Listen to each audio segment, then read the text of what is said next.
Aloha, everyone. Welcome. You're at the Climate Advocate Training for Hawaii, Citizens Climate Lobby, and some of you are interested in starting a chapter on Kauai, and some of you are going to join us for lobbying in June, and maybe both. So we're going to dive right in, give you some Zoom tips, a few more that Tamara has, and some introductions, and then we're going to get started with our program. So Tamara, would you like to go over any other Zoom tips before we move on? Yeah, sure. So as you can see on the slide, let me make this a little bit bigger. So first of all, it would be helpful if you are not talking, because we have so many people. We have 23 participants on this call, which is wonderful, super, super awesome. Go ahead and mute yourself if you're not talking. And if you need to mute your video or stop your video to take care of anything, feel free to do that. If you are able to share your face, we would love to have it, especially there will be times when we stop sharing, and it's really great for community creation if you are able to share your face with us. The other thing that I'll point out is, as we were doing before the call, in the upper right-hand corner of your screen, if you just joined us and you didn't hear these directions, you can rename yourself. And we are going to be doing an activity later where it will be helpful, and it's also interesting for us to know what island you are calling from. So right hand click on your picture if you have a PC, or go to the ellipses or the 3 dots in the upper right hand corner, scroll down to rename, and then you can start with the 2-letter abbreviation which is in the chat for the island that you are calling from. The chat can be found right in the bottom of your screen, as long as you have your screen wide enough, unless you are on a tablet, and then I can't really tell you where it is. The other thing I wanted to point out is you can toggle between speaker view and gallery view. So if you want to see my face bigger as I'm talking, for example, and see my amazing COVID hairdo, you can click on between gallery view or speaker view. If you want to see other people's reactions to when I talk about my amazing COVID hairdo, you can just toggle back and forth. The other thing that's my favorite Zoom tip is this. You might know about this. Under view options at the top, if you click on view options, this is not on your slide, but I'm going to talk you through it. You can choose side-by-side mode. And side-by-side mode allows you to make the slide as big or as small as you want. So if you are more interested, I know that I'm a people person. I like to watch people's faces a little bit more than I like to watch the slides. So you can decide, you can change that however you'd like. So I think that is all of the Zoom tips that I have. If you do have any Zoom questions, if you need technology help with Zoom, we probably won't be able to help you with that. But Zoom support online, zoom.us, has a really great support feature if you need that. If you do have any basic questions, just pop them into the chat and we will do our best to answer those. And Molly, it's all you. Sure. Did you go over how to do the chat?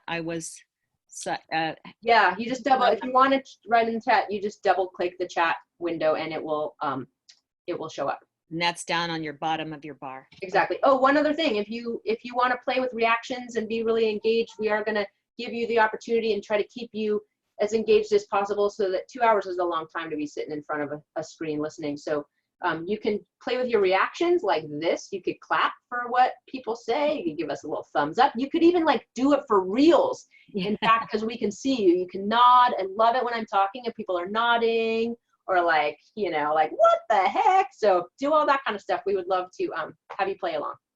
Go ahead, Molly. Okay, so we're on introductions here, and I'll just introduce myself. I'm Molly Whiteley. I'm a mom of 2 young adults, and I'm a retired teacher and school administrator with a special interest in environmental ed. Now, I love nothing more than to be on or in any waterway anywhere. I'm super happy when I can sing and strum my ukulele or upright bass with my friends, and I'm finally learning to garden and cook now that I can't leave my yard very much. Anyway, about 5 years ago, I joined the Citizens Climate chapter in Marin County, California, and I began lobbying with CCL and became a volunteer coordinator for that chapter. Then about 2 years ago, as a part-time Maui resident, actually over the last 15 years, I helped get that chapter started, and suddenly our Big Island and our Oahu chapters were growing too, and there was a need for a volunteer state coordinator. So I stepped into that role, largely because of the inspiring passion and commitment of our Hawaii CCLers. it just gives me goosebumps to see what's going on in every chapter. And the membership has grown from just a few in 2018. In 2 years, we have over 600 members statewide and growing. So welcome all of you. And mahalo to all of you. And Ron, let's let you have your turn introducing yourself. Sure, Molly, thank you. I'm Ron Riley. I live in Volcano Village on Hawaii Island. I'm a constituent of Hawaii Congressional District 2, and you guessed it, yes, I'm a voter.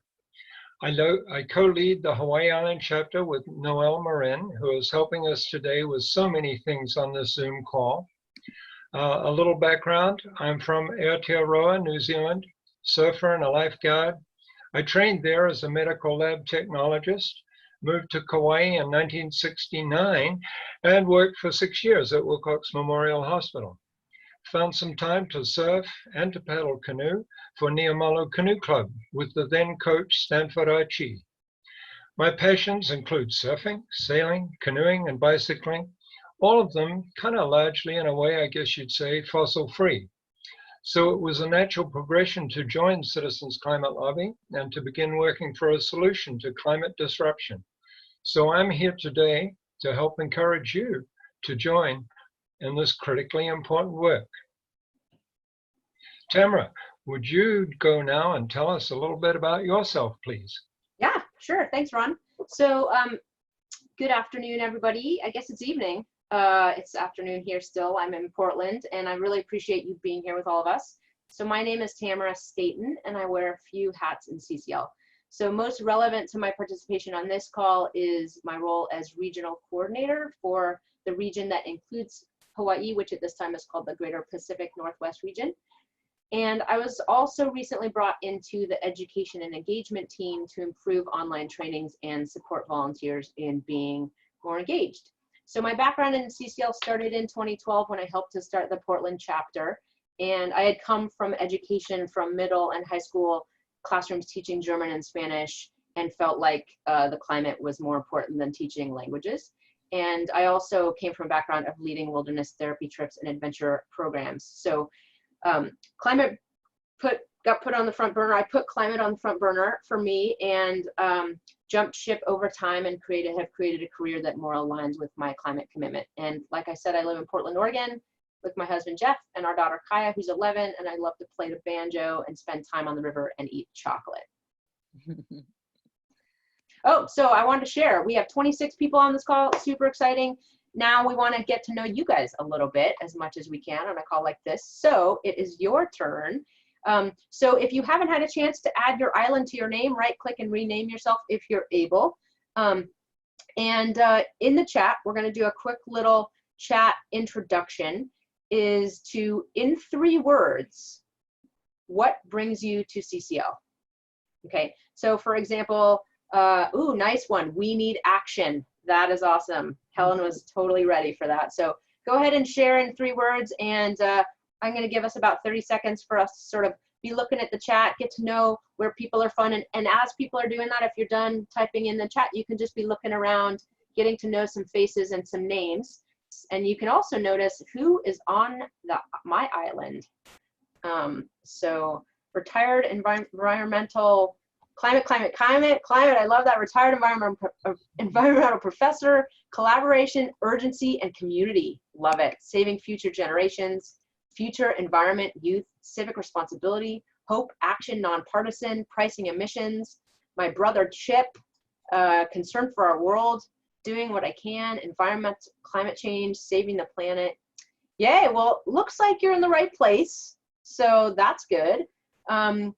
Okay, so I think I'm gonna turn it over to me. My turn. Take it away. So our next slide is community agreement. So I talked about this already, but we thought we would try a little something new. I learned about this on a call from this woman who I'm taking this facilitation class from.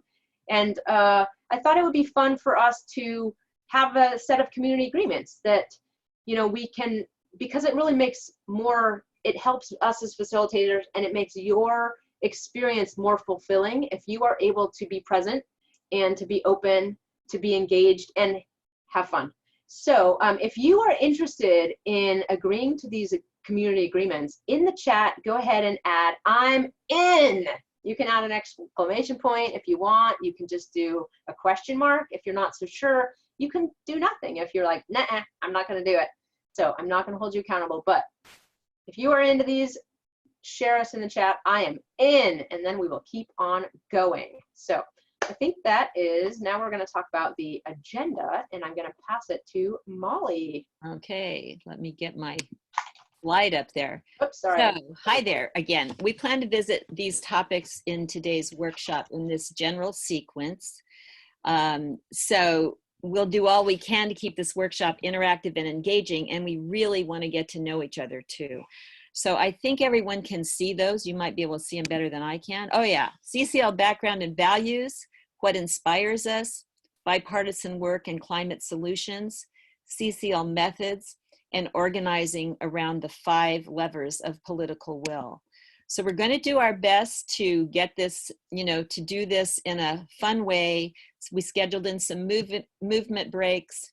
And, for me, one of the most important things is getting to know each other. So let's keep that going. And I'm just going to say, if you feel the need to get up and stretch and if that helps you stay present, please do, because we're all finding ourselves spending a lot more time at the computer screen, and we understand that, so we won't mind. Okay, Tamara, can you take us over our learning goals? Yes, I will. But first, a quick little story about these learning goals. So in 2013, our Texas volunteers recognized a roadblock. For 3 years, they faithfully secured meetings with congressional offices. And these meetings lacked the progress our volunteers wanted. So the engineers in the chapter noted that they felt like they were pulled against this stuck lever. And so across the country, in Texas, CCL members also spoke to civic and faith groups, and they wrote letters to the editor, and they met with the editorial page editors to generate enthusiasm. And what would happen, our Texas volunteers wondered, if they shifted their focus away from Congress and instead over to influencers? Might Congress more easily act once they heard from influencers, they wondered? So our Texas volunteers sorted out our activities into 5 categories, which they dubbed the 5 levers of political will. If one lever feels stuck, then activate the other levers. So this workshop that we're in right now follows our Texas volunteers into the realm of the 5 levers. Along the way, we examine our values, we identify our individual assets and collective strengths, and we commit to our next steps. What will each of us do in the coming months to move Congress closer to climate solutions? Sometimes it feels like there's nothing to do, and sometimes it's just a stuck lever. So, of course, we also want to get to know each other in order to have some really good leverage on our efforts. So let's start with what inspires us. Molly, back to you. Okay, so I'm going to tell you a little story, and I think you'll agree that storytelling is a big part of Hawaii culture. We tell stories through songs, hula, drums, and of course we talk story. So storytelling is also a part of our CCL culture, and most folks in CCL have a story about what draws them to CCL. So here's part of my story. When I was first introduced to CCL by my friend Bruce, I remember just knowing immediately that I really wanted to be a citizen lobbyist for climate action. Now, I know not everybody feels that immediate urge to lobby. So how did I know?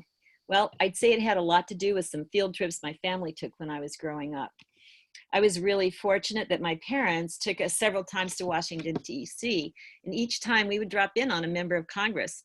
And I still have a vivid memory of walking through the halls of Congress at age 15 in 1965, yes, that's how old I am, meeting with Congressman David N. Henderson of North Carolina, and casually going to lunch with him in the House of Representatives restaurant. So I have to say I was pretty impressed that the average teenage citizen could drop in and have lunch with a member of Congress. Maybe because he was from my mom's small hometown of Wallace, North Carolina, and because of that relationship, it was easier to get an appointment with him. But most importantly, from that experience, what I realized was that our members of Congress are regular people. So I feel very lucky that I grew up believing that I had access to our democracy and that I could make a difference. And I still do believe that. Even in these strange times, I have to say, largely because CCL has given me a way to really exercise that belief. You see, over the years, I marched in the streets and I argued with my dad about wars and politics, and I knocked on doors for my candidates and signed petitions and wrote letters. And all of that is part of democracy, but I have to tell you, nothing has been as powerful or empowering to me as being a citizen lobbyist. And by the way, you might have guessed I didn't always agree with my parents on everything, but we had the common ground of love for each other and belief in our democracy, which turns out to be very similar to CCL values. So I just want to say recently, this is the kind of the goosebump part for me, is I found in a box of souvenirs that my mom had saved this menu from that day in the restaurant of the House of Representatives. And I had not seen that for 55 years, but the memory was still crystal clear.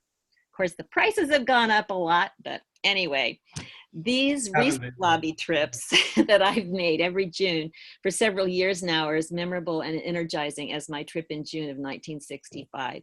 So you might say I'm hooked. And I know that not everybody grew up rubbing shoulders with their members of Congress, and not every CCLer really wants to be a lobbyist. But I can tell you, and you don't have to, by the way, but I can tell you a whole bunch of us in CCL have now gotten very used to it. And I have to say, the more I lobby, the more I love it. It has a lot to do with our CCL values, which are teamwork, the relationship building that we do, and the positive and productive ways we work with our members. So today in this workshop, we're going to share with you some of those values and methods. And I suspect that you have a story and that something has drawn you to CCL. So we hope you'll find your ohana and your story here with us in Citizens Climate Lobby. Okay, Ron, I think you have a story too. So I'll give you your turn. Thanks, Molly. I sure do. That was a great story. So I'm just going to give a little background here, setting the stage. I grew up on the west coast of the South Island of New Zealand, and we lived about 100 miles north of this fabulous natural feature, the Franz Josef Glacier, as seen here in a historic photo. In 1953, big deal for me, Mom and Dad bought their first car.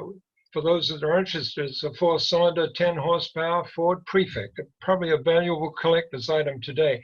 Anyway, we got to go camping to the Franz, and that 100-mile journey, probably at around 35 miles an hour, often on unpaved roads, seemed to take us most of the day. Dad drove, and Mom would play a button accordion and sing things like, "She'll be coming round the mountain when she comes," perhaps in the hope that our car would get us there. And here's an artist's view, Noel, if you can advance the slide, to how it looked when we almost got there. So I loved those camping trips and the hiking trails and climbing above the bush line to look down on that slowly moving river of ice. Sometimes we took a guided tour up over the moraine and onto the glacier. We got photos lined up on the edge of a crevasse. It was terrific, and those trips gave me a love of the outdoors and especially the mountains. However, I remember a disturbing comment that stuck with me. One of the guides once told us, "The Franz Josef has been shrinking and retreating." Shrinking and retreating. And I wondered and kind of worried as a young teenager, why would this possibly be true? So here we are in Hawaii, and decades later, I would learn that Dr. Charles Keeling knew why the glaciers were retreating and was setting up his atmospheric observatory to measure the cause of the increased concentrations of greenhouse gases in the atmosphere. The observatory opened in 1958 and recorded ever since. The first 1958 reading, as you may know, was 315 parts per million. Let's put an asterisk on that. Last year it rose and is now measuring around 415 parts per million. I got to tell you, if you go to the Franz Josef today, you'll probably be impressed.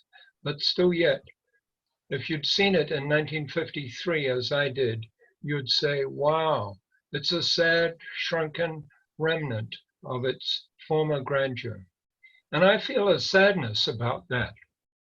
So I'm really grateful every day to have found Citizen Climate Lobby and be working with others towards a positive solution that will help minimize the further loss of glaciers and the melting of ice sheets, not just in New Zealand, but around the world, because this is the global challenge of our times. Back to you.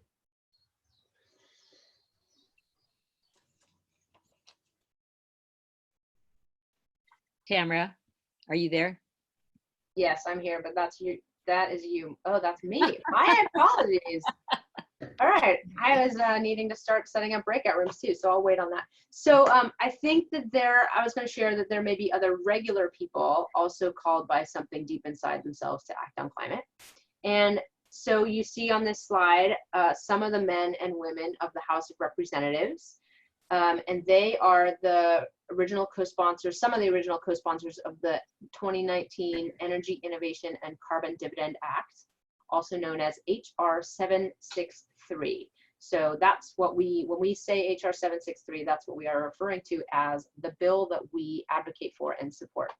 So just as a side note, for those of you with a little bit more experience, HR 763 refers to the HR as in House of Representatives, and not House resolution, which is also what HR means. So just a little side note. So side note, this is a bill and not a non-binding resolution. So anyway, Florida Democrat Ted Deutsch sponsored the bill, and Republican Francis Rooney joined him along with the Democrats. Judy Chu, Charlie Crist, Anna Eshoo, Dan Lipinski, and Scott Peters. Yep, regular people, just like the man I met in 1965, doing really important work. And how exciting that they introduced the first bipartisan climate bill in over a decade. So it is pretty comprehensive. It reduces emissions, helps people, and strengthens the economy. We're going to hear more about that later in our program. We're on the next slide with the 80 co-sponsors. And this bill currently has 80 co-sponsors and counting. So Congress is now offering an option for solving climate change. So Tamara, we're going to move on to the next slide. Sorry, we have climate heroes mounting in the Senate as well. So in 2019, 14 senators, half Republicans and half Democrats, formed the Senate Bipartisan Climate Solutions Caucus. And together they're working to seek passable, meaningful climate solutions policy. Awesome. So now we've introduced the climate heroes, and another hero that we look to in CCL is the author of a book that you will surely recognize, E.B. White. So if you happen to know what books, or at least one, what well-known books E.B. White wrote, add that to the chat right now. And Ron, while people are adding some of their ideas to the chat, would you like to share that story with us? Sure. E.B. White faced a toss-up between saving the world and savoring the world. At Citizens Climate Lobby, we do both. Firstly, we focus on what we want, and what we want is to solve the climate crisis. What we want is a livable planet. In the next exercise, we're going to get down on the ground to explore what you want and what you want to preserve. So go for it in the chat, folks. Great. Yeah. So you guys are on it, as I expected. Charlotte's Web, Stuart Little, Elements of Style, and somebody shared Two Cultures. I don't have that background, so if I'm assuming that that's right. I also know about The Trumpet of the Swan. So I think we are on the next slide. Ron, go ahead. Okay. So here's the deal. In 1969, a New York Times interviewer reporter quoted White as follows: "If the world were merely seductive, that would be easy. If it were merely challenging, that would be no problem. But I arise in the morning torn between a desire to improve or save the world and a desire to enjoy or savor the world. Guess what? This makes it hard to plan the day. And we could add, but if we forget to savor the world, what possible reason do we have for saving it? In a way, the savoring must come first. So let's savor. And Molly, if you'd like to get us started. Okay. Well, let's all consider what we each love about life on Earth. Maybe it's family traditions or a special spot in nature, perhaps music, art, poetry, a certain way of life. And if you could have paper and pen handy, we're going to take a few minutes, each of us, to record what we love about life on this Earth, describing it in great detail. Ron is going to give us a example of something very specific about what he loves. Ready, Ron? Yeah, I'm kind of ready. So folks may recognize that slide that I picked up off the internet. It's the South Shore of Kauai. So my place of savor is in the recollections of myself as a young 26-year-old lifeguard and surfer from New Zealand who recalls with clarity his discovery of a dreamland, the forgotten island of Santosha. I don't know if you remember that movie, but no, it wasn't that. It was the beaches of Kauai's South Shore. It was 1969. There was Kalapaki for gentle beginner surf, Brenniki's with fins only, the perfect left at Waiohai, and the powerful right of first break. Soft golden sand caressed me underfoot, giving way to warm lapping wavelets, and the conscious transition, always acknowledged, from the comfort of land to the unknowable sea, the excitement, the fear, and the certainty of adventure. Sometimes low sunlight would shine turquoise through a backlit wave. On the outbound paddle, glimpses of brightly colored clouds of life moved in concert over and between the coral. The thrill of a triangle, black, breaking the surface close by. Woo! Not a shark, but the tip of a stingray's wing. Those places, now far away, I treasure, savor them now. However, after Iba and Iniki, I saw the power and destruction of severe weather, and this helped shape my present day resolve to do what I can to help avert the frightening future of the climate chaos that is with us now, with us for the rest of this century, and certainly for me, for the rest of my life. Molly? Well, Ron, what a beautiful description. I was there with you and could really feel my toes on the sand as the water encircled my feet and ankles and lifted me up into the motion of the waves. Thank you. Now, I know you probably spent more than 2 minutes writing that, but we're going to take at least that bit of time in just pretty soon here to give folks a chance to put yourselves in the place or memory of what you love most about the earth. Just one of those. I know there are many, but while you're savoring it, think about how you would describe it in detail. And you can write some notes, or you can draw, or just imagine it.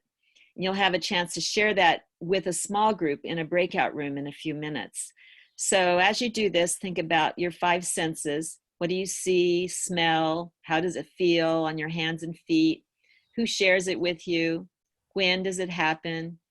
How does it stir your heart or inspire your mind? What does it taste like? And we'll take 2 minutes now, and Tamara's, I think, going to put the timer on, right, Tamara? And just take 2 quiet minutes and jot down some ideas and thoughts about your favorite place or thing about the earth, and then we'll be sharing those out in our small groups in a few minutes. So, ready? Tamara, are you timing us? Yes, the time has started. Have at it. And remember, there are no right answers. You can draw, you can write.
40 more seconds to keep on going.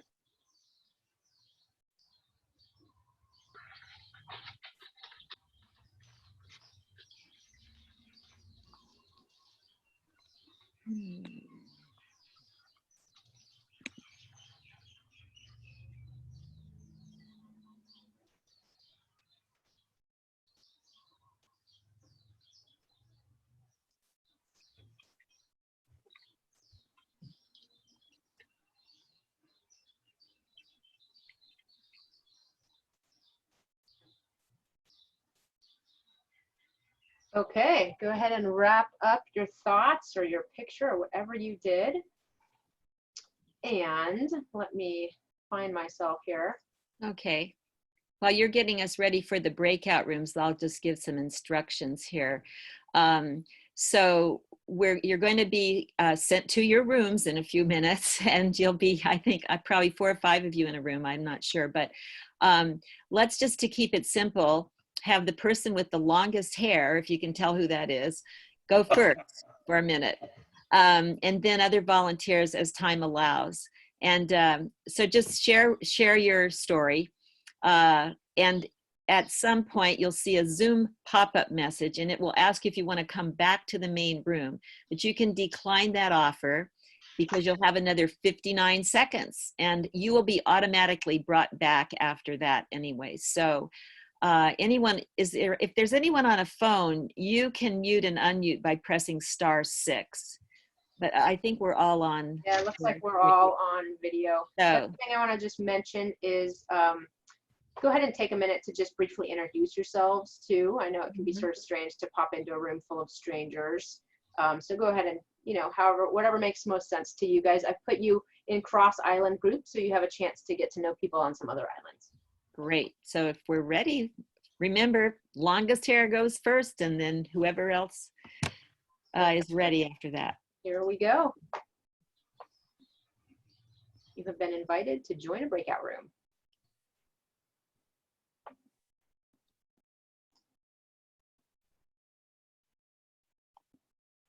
So Tamara, are we in our own breakout room? Yes, I'm Okay. joining that right now. Let me make sure that Joanne has a place. Welcome, Joanne. Oh, yep, she does. Joanne, do you have, let me make sure that you are in a room. Do you have somewhere to go? Oh, there you are. Let me add you. Move to, actually, you are in breakout room 6. Do you see that screen on there? Might be behind your other windows. There you go. And Jamin, do you know where you're going? You are muted if you're trying to say anything to me. I just want to make sure that you know how to get into your breakout room. You should see a screen. It might have gotten hidden behind some other windows on your computer. Yeah, you just have to click join. It should say join breakout room 5. And if you stepped away, if you are there, can you let me know that you're there so I know if I'm talking to nobody right now? Right now you're muted. I don't know if you're trying to talk to me.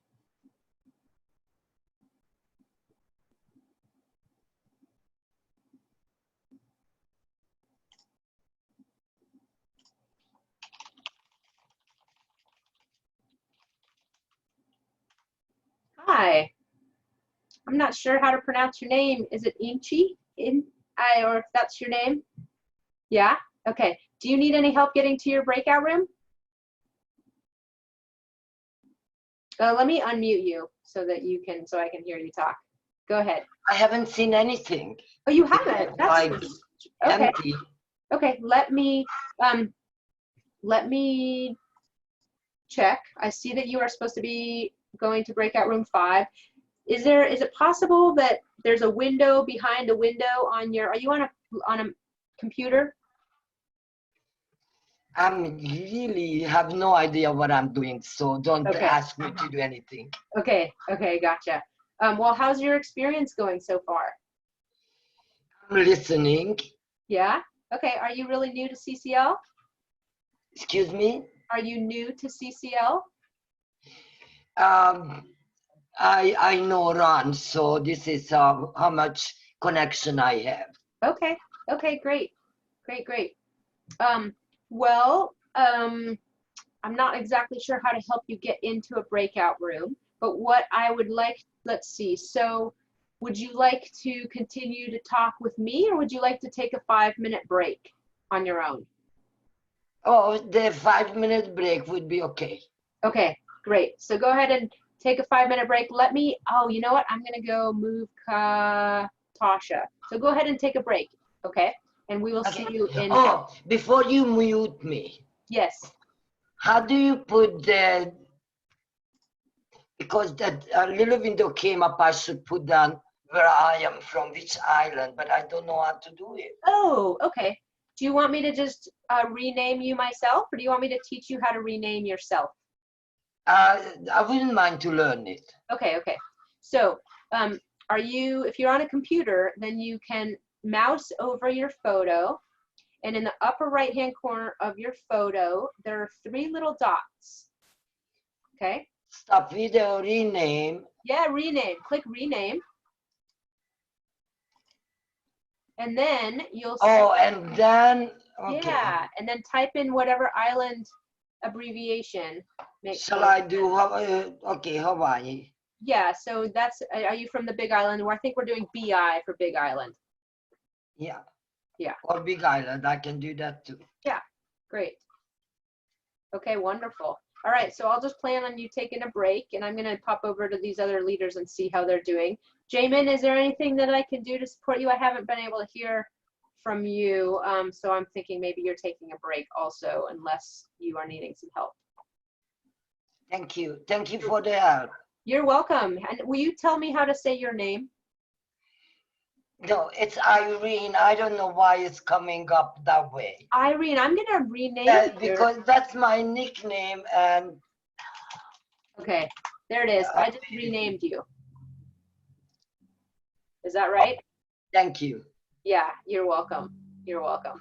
Okay, I'll see you later. Okay, sounds good. We'll be back in about, oh shoot, I probably should push the timer. That'd probably be a good idea. 5 more minutes. Okay, about 5 minutes, okay? Okay. All right. Jamin, if you end up needing me, just shoot me a chat, okay? Do I leave meeting or just go? No, you can just mute your video or just walk away. That's totally fine. Yeah, okay. Thank you.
We're now in the main session. I mean, we're the only ones here.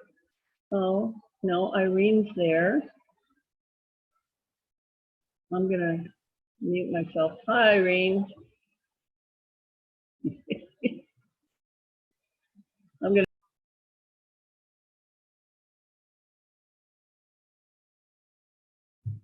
We got a message, 1 more minute. Hey, Roberta. Hey, everybody. That's Oh, well. a beautiful picture over there. Oh, behind Barry, yes. Yeah. Hi, Very everybody. nice. Oh, I see. Some people might Some have. people are back. Some people might have- Okay. I'm gonna get these guys back into the meeting. Welcome back, everybody. Were you guys able to go to breakout rooms? I know some of you didn't go, but were the rest of you able to go to a breakout room? Okay, awesome. Miller time looks like you're having a picnic. Sweet. Awesome. Hey, is that your, I'm sort of embarrassed to ask this, but what's your name, Miller time? Can I rename you? Or ask your name at least? Sure. My name's Guy. I got booted out of the thing. It crashed on me. Okay, gotcha. We didn't. Guy, Yeah. awesome. Okay, sweet. Do you want to rename yourself with your island, or do you want me to do that? I'm doing it right now. Awesome. Well, welcome back. Glad you're here. Oh, I gotta close these breakout rooms. Close all rooms. All right, there we go. Yeah, he just fixed it. Perfect. Guy Miller, sweet. Welcome back, everybody. We'll give everybody a few. Well, we made it. You made it. Yeah. For how many of you guys was that your first breakout room experience? Anybody here? Yeah, Guy and Helen, Roberta, Carol, sweet. Oh, there you are, Jamin. Awesome. Good. Are you able to hear me? Yep. Okay, Yes. sweet. So sorry, Jamin, it didn't work out for you to go into a breakout room, but I wasn't No, able. I'm on 2 devices and I got split up, but Okay. it worked out. Oh, Yeah. good. Okay, perfect. All right, let me see if anybody not back. Looks like we've got, breakout room 6 is going to town. They are all hanging out. They don't want to end their conversation. So, and group 2 looks like they're all in their conversation too. So that's 5 seconds. They'll be back with us. And then I'm going to ask you a quick little question. And then I don't remember what we're doing. So hopefully it's not my place. Oh, I think you're doing your part, and then we're going to Oh. go on to Rusty Schweikert. I'm doing So, my part. Is that, that's what I'm doing now, right? well, I'm going to introduce you. So whenever you're done doing this, we'll do Okay, the perfect. thing. All right, awesome. So I asked this just a couple seconds ago, but now that there are more of you back, for how many of you guys was that your first breakout room experience? Raise your hand. Let's see, 1, awesome, great. And so even if it wasn't your first time, I like to know in general how that went. So if that was like, oh man, that was a really great experience, I'm so glad I stayed on this call, or I wish I had hung up. Man, that was Wait, don't hang and up. then No. I'm not saying hang up, right? And so anywhere in between. So just give us, your authentic opinion, and keep your thumbs up so we can all look around, and no shame, and however that experience was for you. Great, awesome. Ron Riley is back. Somehow he got booted off too. Okay, great. Very, very cool. And then if you would like to, if you're willing, shoot 1 word into the chat, for 1 or 2, that's fine. For, what had you give it this thumbs up, or, wherever it was in the scale, shoot a little word in the chat, and then we get to hear about your experience a little bit. Okay, Molly, what am I doing next? Okay, well, I'm going to say this. We went micro with that story. So that was up close and to a favorite place or a memory or tradition. Now we're going to step back, far back, as an astronaut sees things. 13 years ago, our founder, Marshall Saunders, included this story about astronaut Rusty Schweikert in our very first climate advocate training. And Tamara has offered to read the story to us. So Tamara, you're back on. Okay, awesome. And Noelle, do you want to share your screen again so that they can see this sweet picture of this astronaut? And I will say that it's really great to see that you guys had friendly breakout room experience, meeting like-minded people, personal connections. It is super nice to have smaller groups in Zoom. It's a whole different experience. So Yes, I can see your chat. Relatable to others. Very cool. People in Hawaii are very interesting. You guys are awesome. Okay, let me take a breath. If you need to take a breath too, please do. You might not be Are telling me you, as I am. Tamara, are you seeing the right screen? It's perfect. You totally Okay. nailed it, Noel. Okay, so here's your story. Me. During his Apollo mission in 1969, astronaut Rusty Schweiker was let out of the capsule on an umbilical cord. Usually, NASA keeps the astronauts compulsively busy up there, but a peculiar thing happened to Schweiker. Just as he emerged from the capsule, something went wrong with the capsule. Both mission control in Houston and the remaining astronauts had to concentrate on the problem. This left Rusty all alone, floating around Mother Earth in complete cosmic silence. During this time, Rusty had two profound conversion experiences. He looked back on Mother Earth, a shining gem against a totally black backdrop, and realized everything he cherished was on that gem. His family and land, music and human history with its folly and its grandeur. He was so overcome that he wanted to, quote, hug and kiss that gem like a mother does her firstborn child. He probably didn't say it like that, though. Compassion flowed through him. Trained as a jet fighter pilot, he was a typical macho man, but a breakthrough of something bigger came washing over him in that moment in space. Rusty Schweikert's second awakening in space was a political one. He was a red, white, and blue American who believed that what he had always been taught, that the world was divided between the communist world and the free world. Yet, while floating around Mother Earth, he saw that rivers flowed indiscriminately between Russia and Europe, that ocean currents served communist, socialist, and capitalist nations alike, that clouds did not stop at borders to test for political ideology, and that there are no nations. Nations exist in the mind of the human race alone. Upon returning to NASA, Schweikert was not debriefed by any spiritual director about his mystical experiences. He confesses to having wandered about in a state of stupor for 6 months, bumping into walls while asking himself repeatedly this one question: why did God do this to me?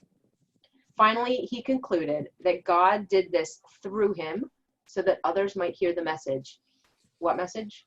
Compassion, interdependence, shared beauty on this shining, glistening planet, the holy earth. We must take such care of it. It must take such care of us. This side of heaven, we are each so nearly all the other has. There is darkness all around us, yet between us, there is just enough light to get by. So the question is, how do we apply this to lobbying? Ron, I think that is your question, actually. Oh no, my bad. But you get to answer it. That Tamara. is mine. I get to keep on talking. Lucky And you. it'll be my turn soon. Okay, so here's the answer to that question. How do we apply this to lobbying? So first of all, our passion for life motivates us to work on climate solutions. I'm sure I'm not the only one in this room who feels that way. So when we meet with members of Congress or state legislators, one of our volunteers briefly shares their story. It's very likely not as long as that Schweiker story, but they describe what they are most committed to and why, and what they love about life and want around for future generations. So relationships go two ways, as most of you surely know. So we want to discover what motivates the other person also. Everybody has something about life that they savor about the planet. Our members of Congress have something like that. Editorial page editors do, our neighbors do. And so what we do is we listen for little hints about the things that they love, even if they don't share their personal story like we do. So Molly, how about you tell us about how some of our volunteers built positive relationships with one of our congressional staffers? Okay, I am going to tell you a story, and then we're going to have a movement break, so hang in there, guys. You see a picture here of a resolution, but I'm going to tell you a little bit about how we got there. This has to do with our lobby meetings. First of all, about 2 years ago, I was leading my first Hawaii lobby meetings. And our members of Congress weren't used to seeing Hawaii citizens during the CCL lobby days. We had very few members in Hawaii, and traveling to DC, of course, is a challenge. So our prior lobby teams had actually consisted of folks from other states. And you can imagine that our members of Congress and we from Hawaii didn't have much of a relationship or consistency with the members or their staffers. In fact, they would even tell us that nobody was contacting them about climate change. So about this time, well, in June of 2018, there were 3 of us who made it to DC, and we added a few articulate mainlanders to our team and did some prep and showed up for 4 lobby meetings. After each of those meetings, it was clear that we did have some work to do with each unique office. In one in particular, we got off to a pretty rough start. So the staffer was pressed for time. We assumed he knew about CCL and about our carbon fee and dividend proposal, when in fact he was really in the dark, and he was clearly in that meeting trying to catch up on the spot. So we all felt awkward. The meeting had that rough start, barely got off the ground, but we caught our breath and we remembered to ask for his advice on how to gain the members' support. So in that short time that was left in the rush, he gave us quite a list of who in the community the member would like to hear from before he rushed out. And when we debriefed, we thought about that meeting, and we also suspected that he had a lot more to offer to us, and that we thought he liked to be in the role of the elder talking story, and he certainly seemed frustrated with the time crunch. And we knew he had more to say, so we just had to figure out how to make that happen. So the following November, when we returned, we were better prepared. We were learning to ask pertinent questions and listen. And we had also figured out that this well-informed aide also liked to play devil's advocate in his role as a teaching elder. So the local coffee that we brought sparked some good storytelling on the agricultural work he had done. And he did some more sort of, I guess you could say, devil's advocate type questions. And we did a lot of listening and resolved to stay in touch and figure out how we were going to keep building this relationship. So the next June, our lobby teams had more Hawaii citizens.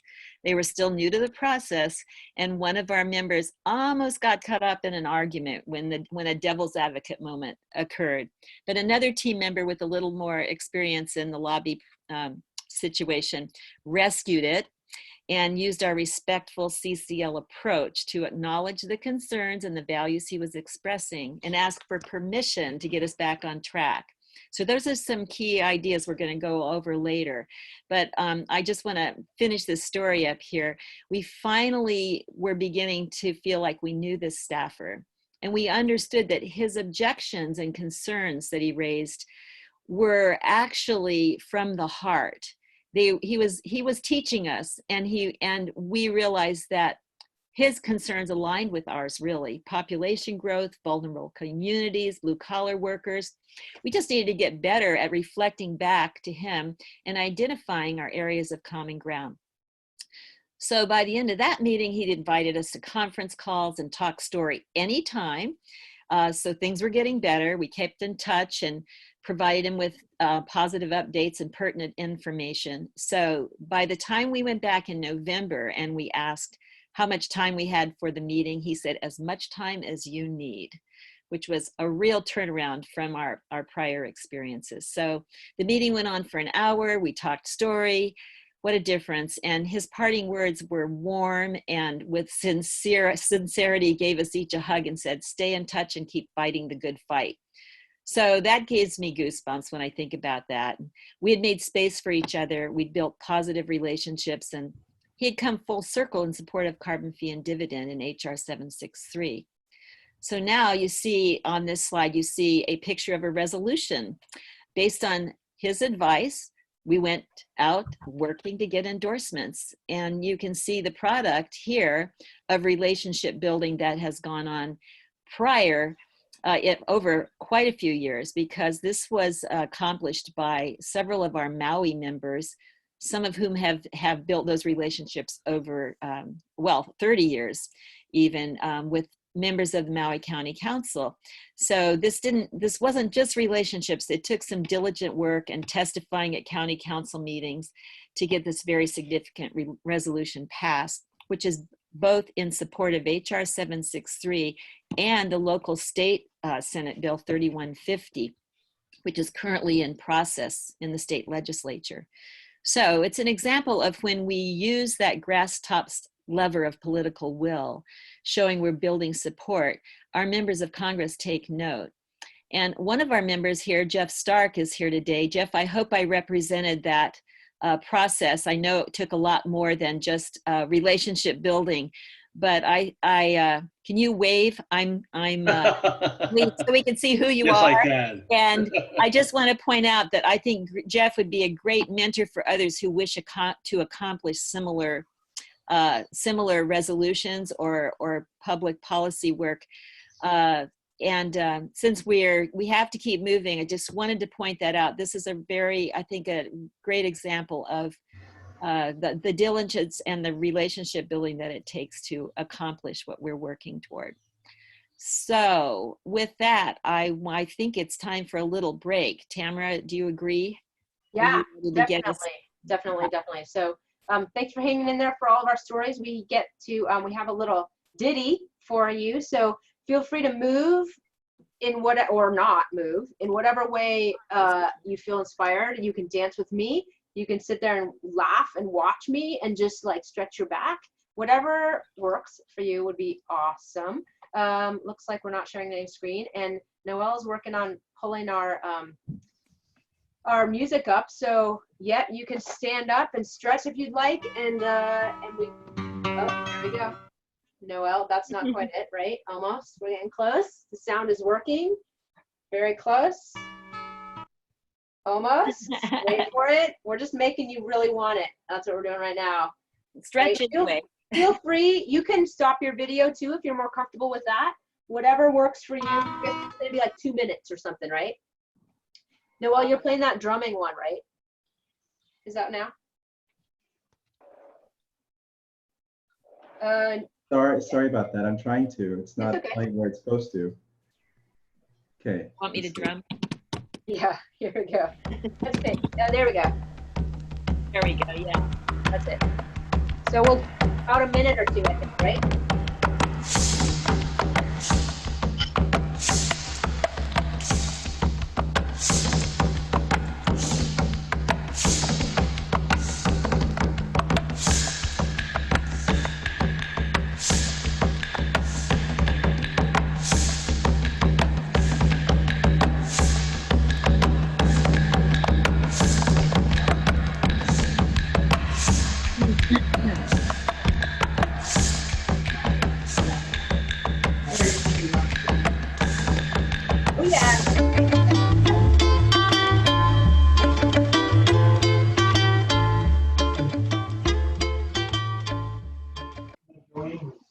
All right, sweet.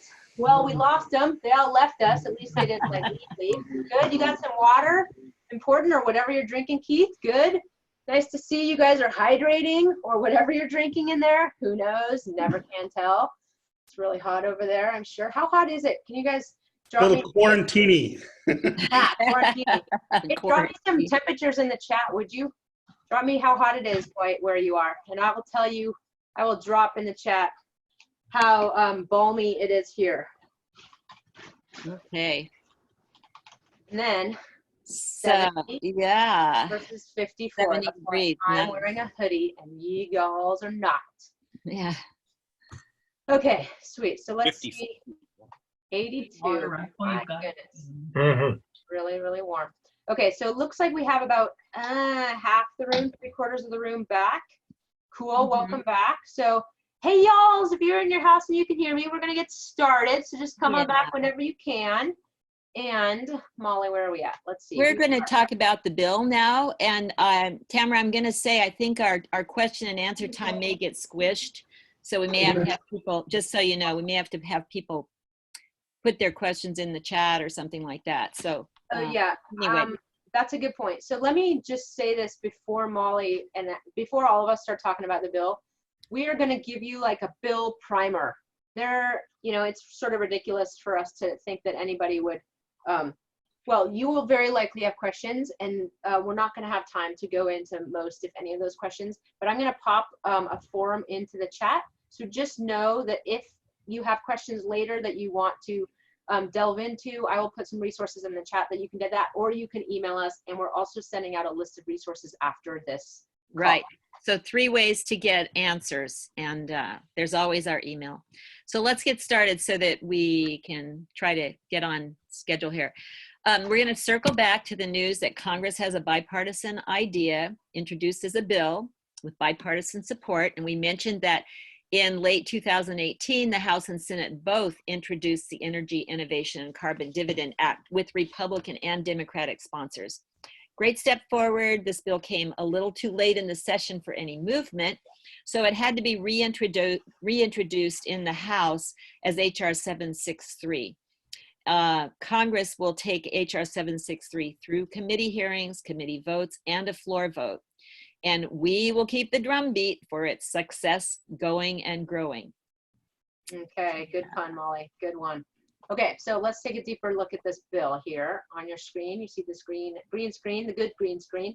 So first of all, this bill is effective. It will drive down America's emissions by 40% over 12 years. That's really good news. So are there any other bills as effective as this one, Tamara? No, Molly. This bill beats them all in reducing emissions, and that was a pun too. Right. But we also have information on the other bills. If you guys are interested, put that in the chat. There's a whole bunch of comparisons of the various bills on carbon pricing, carbon taxing, and this was the first one, as I said, introduced in a decade. So we led the way, and we're beating the drum. Anyway, Ron, will HR 763 help us meet the goals in the Paris Climate Agreement? Yes, it will, Mike. And I got to tell you, I got lost in the breakout room and haven't been able to get back. But are we on slide 27 right now? Yes. Okay. Well, if we're looking at a chart that shows projections for 30 years out to 2050, we're in the right place. You want to confirm, are we in the right place? Yes. Yes, we are. And there's Okay. the one. So here's the deal. The topmost part of the graph shows what will happen if we keep going more or less as we are, resulting in very modest emission reductions. Fortunately, states like Hawaii and others have goals and are taking positive steps. Next, you see downward sloping line, which shows the emission reductions that will result from passage of the Energy Innovation Act. That's HR 763. Finally, Keep going, we're good. You there, Ron? Go ahead, Ron. Did we lose him? so let me unmute myself and continue if I can. Gosh, this is fun. So finally, there are 2 more downward sloping lines showing what the IPCC says are the reductions in emissions that will be required to keep global temperature increase to 1.5 Celsius or 2 degrees Celsius. And we see how the reduction resulting from the Energy Innovation Act lies between these 2 emission reduction goals. Now, the first vertical dotted line indicates where we'll be 12 years from now in 2032, approximately. Independent studies show that HR 763 causes a fabulous 40% reduction over 12 years. Now moving to the right edge of the chart, we see that HR 763 will reduce US emissions by 50% over 30 years. So the US will be doing our part to help the world stay below 2 degrees Celsius average. Okay. Molly, yes. Yeah, the Energy Innovation Act stands as the best first step for Congress to take in reducing carbon emissions from burning fossil fuel. Yeah, and that's right, Molly. It's the best first step, and it'll underpin other steps. And when that act is passed by Congress, gosh, will we ever have a party? And we'll shift our focus to what may be deemed the next best step, because basically many regulations and programs will be required. Okay, in addition to HR 763, right? Correct. So, okay, well, I want to know how HR 763 will impact members of the most vulnerable communities. Okay, great. So we've got good news there too. In a nutshell, the bill sends cash back through dividends to people every single month. So by year 10, a family of 4 gets $4,410 per year. So everybody gets cash back every month to spend as they see fit. Is that right, Tamara? Yepers. So when poor and middle income people have extra money, they tend to spend it on Main Street. So poor people buy more groceries, middle income folks tend to eat more restaurant food, and both groups tend to pay for healthcare that they previously couldn't afford. And middle income people replace their cars more frequently. As electric car prices drop, the fleet of vehicles in this country is going to move from gas to electric. So when people spend the cash they get back from the Energy Innovation Act, job opportunities grow. So HR 763 sends cash back to everyone. It doesn't matter where you live or how much money you earn, everyone gets a monthly payment. The economics sounds good. Now, I'm also concerned about environmental justice. Every year, 114,000 people die prematurely from pollution. And in the US, 70% of African Americans live within 30 miles of a coal-fired power plant. Latino, Indigenous, and low-income communities are more likely to be disproportionately affected by the climate crisis. So that's a totally legitimate concern, Molly. And again, we've got some good news. Since of course we're relaying all the benefits of CCL of this bill. That makes it sound like there's tons of negatives, but that's not my point. Anyway, the Energy Innovation Act reduces carbon pollution, decreasing the number of premature deaths, and that's always a good thing. Yeah. And can you tell us how, okay, so how does this actually work? Okay. Yeah, happy. Yeah, walk us through it. Okay, so the Energy Innovation Act uses a carbon fee and dividend approach, which works like a three-legged stool. Here are my fingers, here's the stool, and here's the earth. So first, the bill places a steadily rising price on carbon assessed upstream. So that means at the port of entry, the mine, or the wellhead. And it gets assessed on fossil fuel companies directly. And that keeps the administrative costs low. And that's written into the bill. So the fee starts at $15 a ton of CO2 and increases by $10 a ton each year on top of inflation, as long as we're meeting our targets. So that's stool leg number 1. So stool leg number 2 sees to it that 100% of the net revenue collected from this fee gets allocated equally to households. That's the dividend. So that's the cash back part of the bill.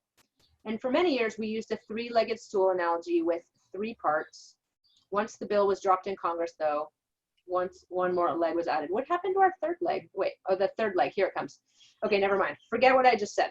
The third leg of the stool puts a fee on goods coming from countries without a similar price on carbon, and that we call a border carbon adjustment. It's probably one of the more complicated parts of the bill. So now here's what I meant to tell you now, is for many years we used this three-legged stool analogy with 3 key parts. Once the bill was dropped in Congress, though, one more leg was added, and Ron is going to tell you about that 4th leg right now. Yeah, I am, Tamara. This is another great graph. It's similar to the last graph. And note the downward sloping line of emission reductions resulting from the Energy Innovation Act that we saw earlier in the 90% emission reductions by 2050. The top line shows the reductions that would result if the Clean Power Plan, not to be confused with the Clean Air Act, were implemented. The Clean Power Plan is not a law. It's a set of executive regulations and is currently tied up in court challenges and is being dismantled by the current administration. In the top left is a purple shaded slope that shows the emission reductions that will result if countries follow the nationally determined contributions, that's the NDC up there in the graph, under the Paris Agreement. So now let's look a little at the regulatory pause. Some people and environmental groups feel alarmed when they hear that the bill pauses any regulations.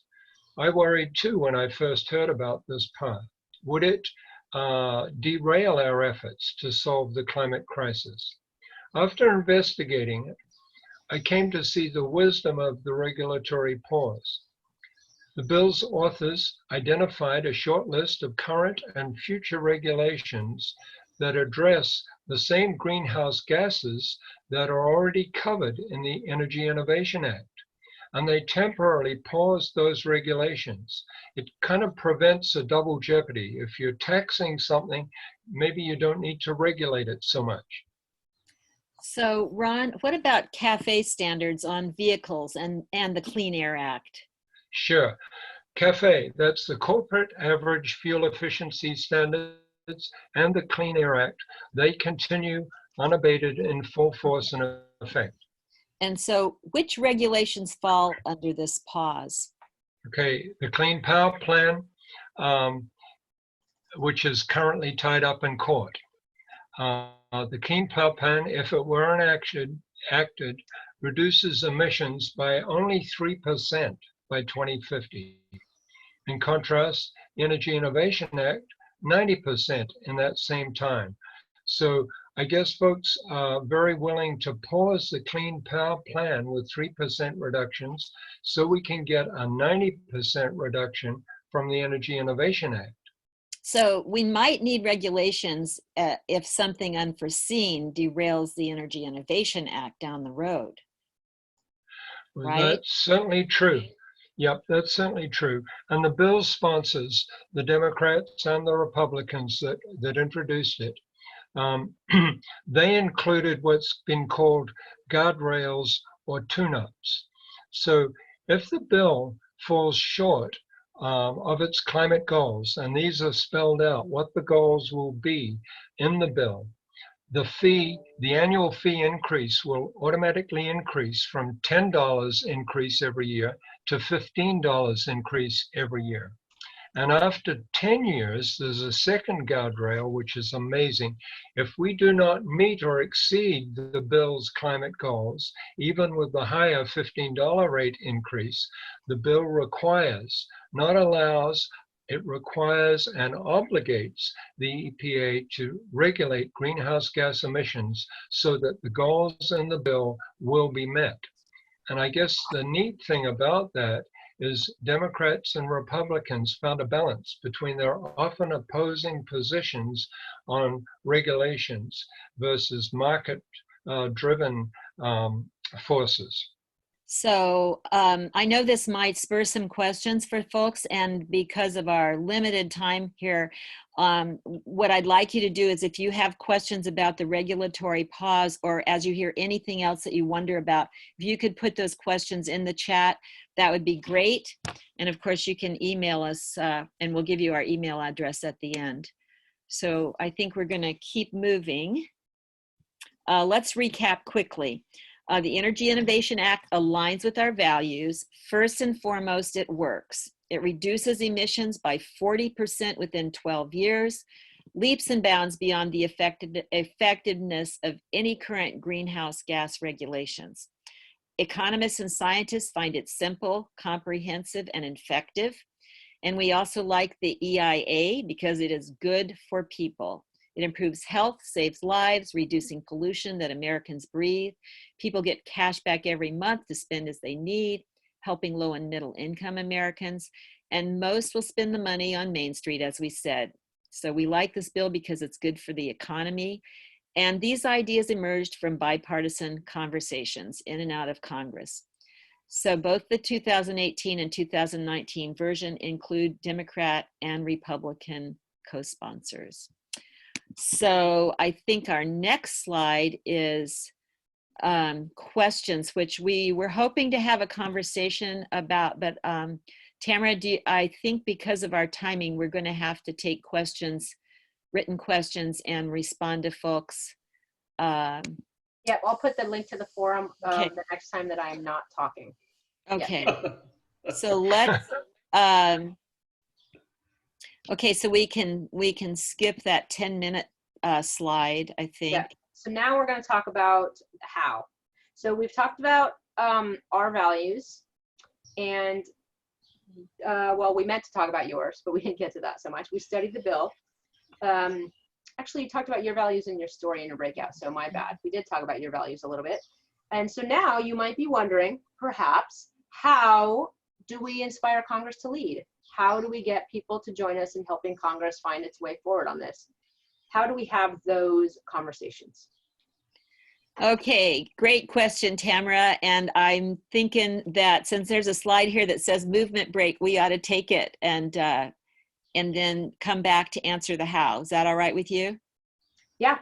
Yep. Okay, so this is everybody have another 1 minute. Yeah, minute stretch.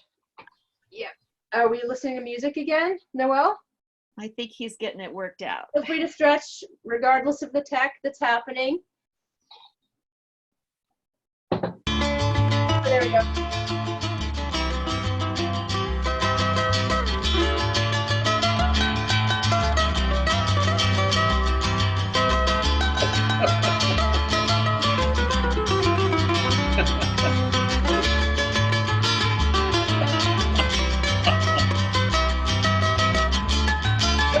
I love it.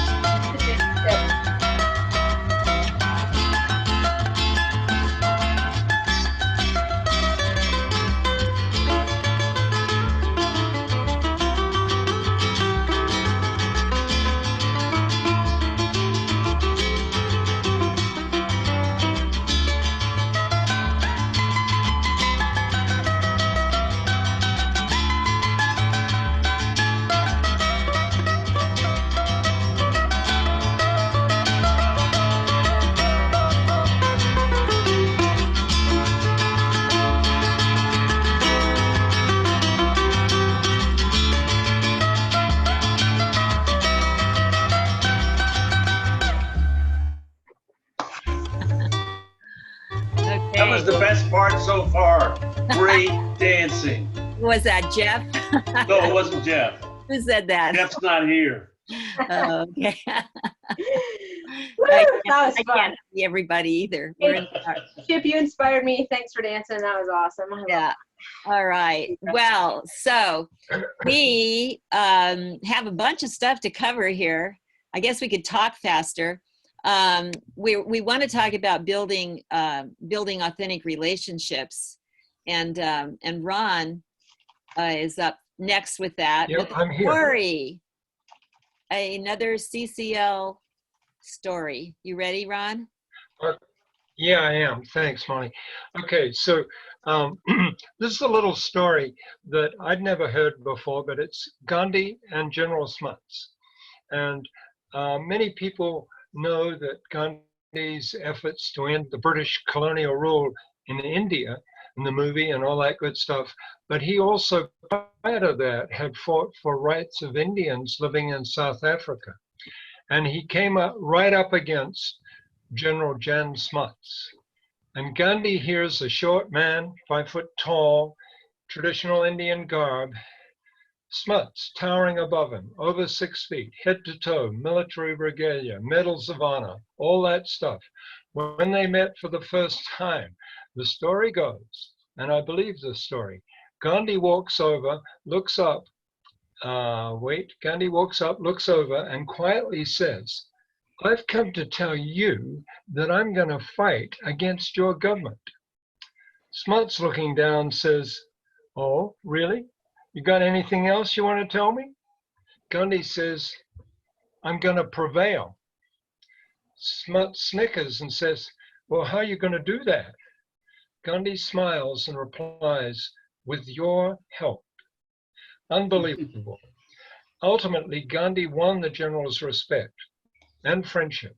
And in 1914, South Africa repealed the laws that were offensive to the Indians and voted in basic civil rights. Gandhi had courage, he had determination, he didn't take undue advantage of his adversaries, and he had an endless capacity to stick it out without yielding and without retaliation. And we share those values in CCL, and we seek to foster those characteristics within ourselves that help us build relationships to solve problems. Molly? Sure. Relationships like this make up the heart of CCL's methodology, as you may have already guessed. So, just as an example, 6 years ago, people said Republicans would not sponsor a resolution in Congress that said climate change is real, significantly influenced by humans, and that Congress should lead on solutions. But we gave it a go anyway, and we worked with Representative Gibson from New York, a Republican from New York, as he introduced the Republican Climate Resolution in 2015, September. Then 4 years ago, people said Democrats and Republicans in the House would not meet, form, or join a joint climate caucus. And what do you know? Working with Representatives Deutsch and Cabello, a Democrat and a Republican, they created the Bipartisan Climate Solutions Caucus. You had to join in pairs, one Democrat with one Republican. And by December of 2018, the caucus had grown to 90 members, 45 Republicans, 45 Democrats, meeting regularly to discuss climate solutions.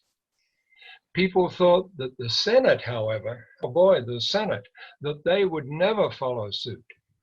But a year ago, the Senate formed its Bipartisan Climate Solutions Caucus, currently at 14 members, half Republicans and half Democrats.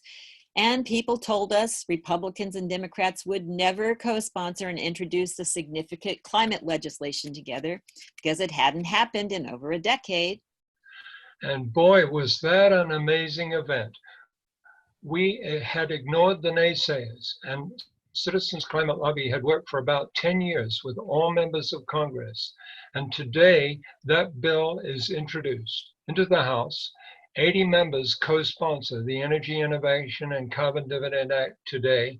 And as our director says, we are betting the ranch on relationships. Awesome. Thanks, Ron. So I have a poem by John Fox, who teaches poetry for healing, like music or art therapy. And I like what he says about relationships. So I'm going to read this to you. When someone deeply listens to you, it's like holding out a dented cup you've had since childhood and watching it fill up with cold, fresh water. When it balances on the top of the brim, you are understood. When it overflows and touches your skin, you are loved. When someone deeply listens to you, the room where you stay starts a new life. And the place where you wrote your first poem begins to glow in your mind's eye.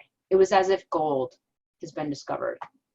When someone deeply listens to you, your bare feet are on the earth, and a beloved land that seemed distant is now at home within you.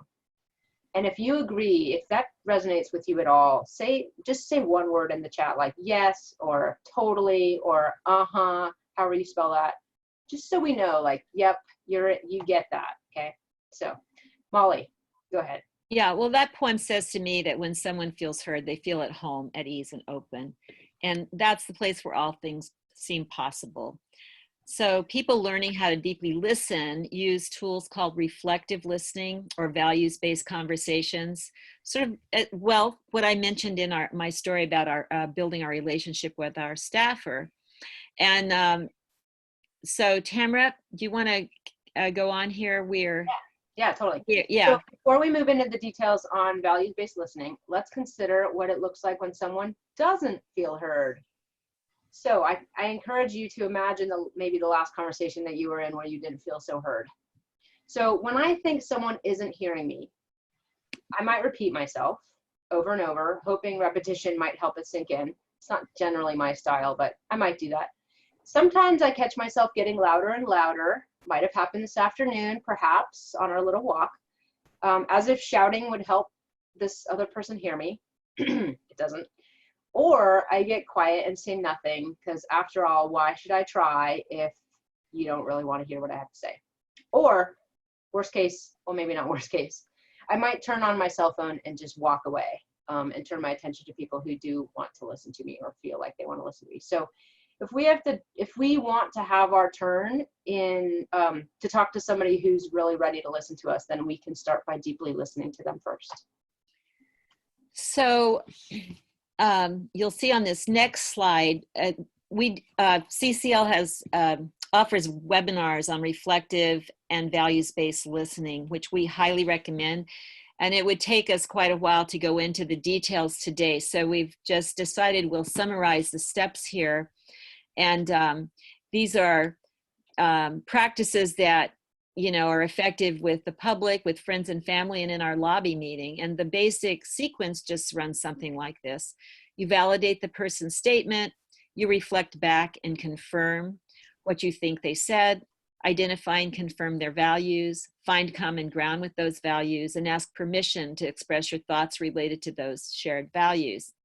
So we will put a link in our follow-up email so that you can access this information later. And those of you who might decide you want to be on a lobby team, I highly recommend that you take a look at these resources. They've come in very handy in our lobby meetings. Okay, I think we're ready to move on to Ron. Yeah, so, Molly, I'm pretty sure Gandhi could have written the manual about reflective listening. And I imagine that Smuts had a certain way he thought things should go. Not only did they differ in physical size, but Smuts had the entire South African government and armed forces at his disposal. Gandhi was not going to win with physical power. He needed to appeal to something deep inside of Smuts. Gandhi needed Smuts on his team, looking together at the problem and seeking solutions. I imagine Gandhi using deep listening with Smuts, allowing them to work together, and Smuts would tell you that Gandhi's approach worked. Just before Gandhi left South Africa, I guess he was on his way back to his work in India, he sent a pair of homemade sandals to General Smuts. Gandhi had made himself. Smuts wore those sandals every summer at his farm, and then he returned the sandals to Gandhi on Gandhi's 70th birthday with these words, "I have worn these sandals for many a summer, even though I may feel that I'm not worthy to stand in the shoes of so great a man. It was my fate to be the antagonist of a man for whom, even then, I had the greatest, highest respect." Wow. Yeah, wow. Well, Gandhi wasn't alone in his efforts, and neither are we. So when we know what assets and strengths we each bring to the table, we can organize efficiently and pleasantly.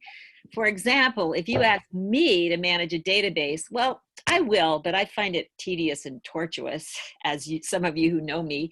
On the other hand, if you ask me to present a workshop, I'll be happily doing that, especially if I can work with a team like Ron and Tamara and Noel.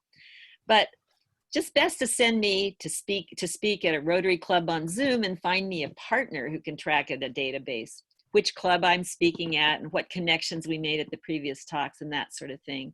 So let's consider, in your case, what would you like to do and not do?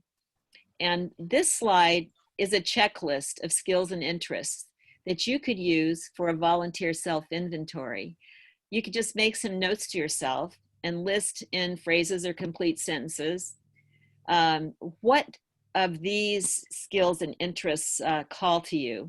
And I would suggest that when you look at this for a few minutes, consider your alignment in CCL and climate change, what personal interests you might have, your areas of expertise.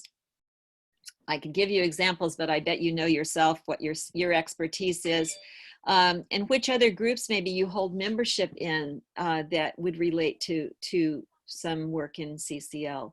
Where do you live? How do you prefer to work as a team or an individual? And let's just take a minute for you to take a look at this list and jot down for yourself what skills and interests in this list you would be interested in engaging in or in applying here.